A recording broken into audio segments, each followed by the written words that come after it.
Michele Knight. Welcome to your March astrology. Before I get into that, because it's an emotional and exciting month, let me just say I'm not going to be doing my usual weekly astrology, but I will be doing a fortnightly astrology, and that's because I'm off on an awfully big adventure.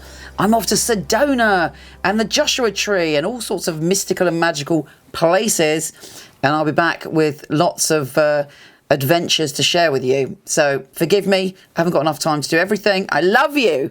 Anyway, back to March. It's an interesting month because there's 2 full moons, so it's going to be pretty emotional.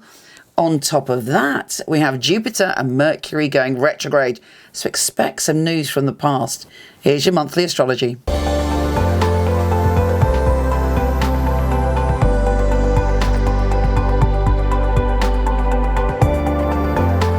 Libra, Venus, your ruler, is up to many things this month, and she's bringing you a sense of peace and harmony, certainly towards the middle of the month, well, after the 6th. You've had Venus in a place that's a little bit tricky, and as Venus is your ruler, you may have felt a bit withdrawn, you may have felt overly focused on being a perfectionist with yourself, or possibly being critical of other people, but you've been like a little bit uptight recently, if you don't mind me saying. And now the energy is shifting. Hopefully you use that energy to up your health and well-being, and you looked after yourself and you gave yourself a soul inventory, looked at the things that you needed to change. Because after the 6th, Venus is in a lovely place and you're feeling much more yourself.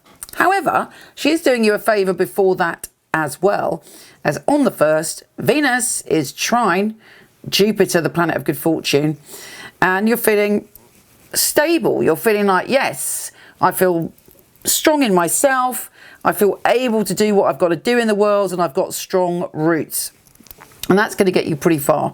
Jupiter wants you to make money and wants you to feel secure in yourself this year, and you're working your way towards that. We also have a full moon on the 2nd.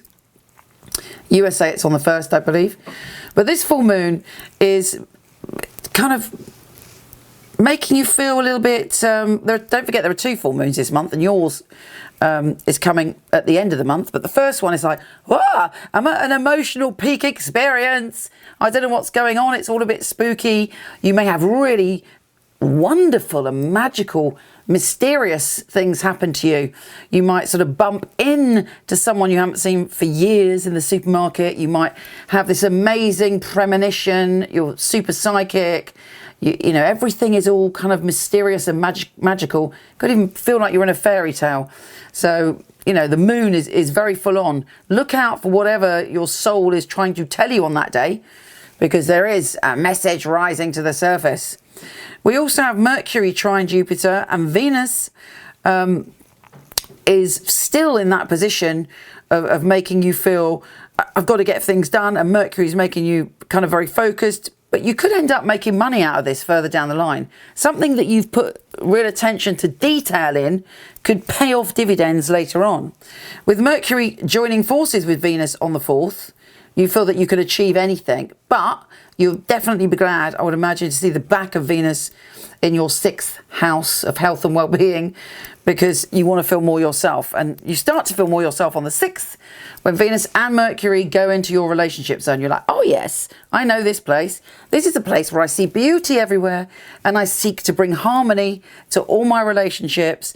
And, you know, love is very well aspected for you with that lovely little position. You're feeling good about all of your personal relationships, and you want to compromise, you want to bring harmony, and basically you're back to your usual self. Jupiter is going retrograde. Look out for an opportunity to make money from the past. And the new moon is the final bit of that energy to do with your health and well-being. But what it will bring to you is a new cycle. You can let go of the crap and all the stuff you've been working on, and it's a new cycle in you going, right, okay, I've tailored some of my habits, I'm a bit healthier, I'm going to bring that in, and I'm taking my health and well-being to the next level. But, you know, now Venus isn't there, you should feel more at ease and able to do it without getting consumed by it. We also have Venus joining forces with Uranus on the 29th. Unexpected situations around love. Something's happening out the blue, and you can't predict it because it's unexpected, and it's likely to be. I would hazard a guess that it's likely to be positive because it's in a good position for you. But certainly it's exciting. Finally, a dramatic conclusion to the month as we have the full moon in your sign. Yeah, baby. This is your moon of the year. It's a peak experience. You're coming to a crescendo of energy. It's like the final, you know, whatever they call that, the end of a concert. Crescendo, innit? Anyway, you're coming to that peak experience and you're like, oh, you know, whatever's going on, pay attention. If you feel out of control and weepy and upset, it's because you're not in balance at the moment. And the moon is saying, get in balance. Listen for a message, a sign and a symbol that will take you on your way. And for some of you, you'll have a blast on that full moon. Take care and I'll speak to you soon.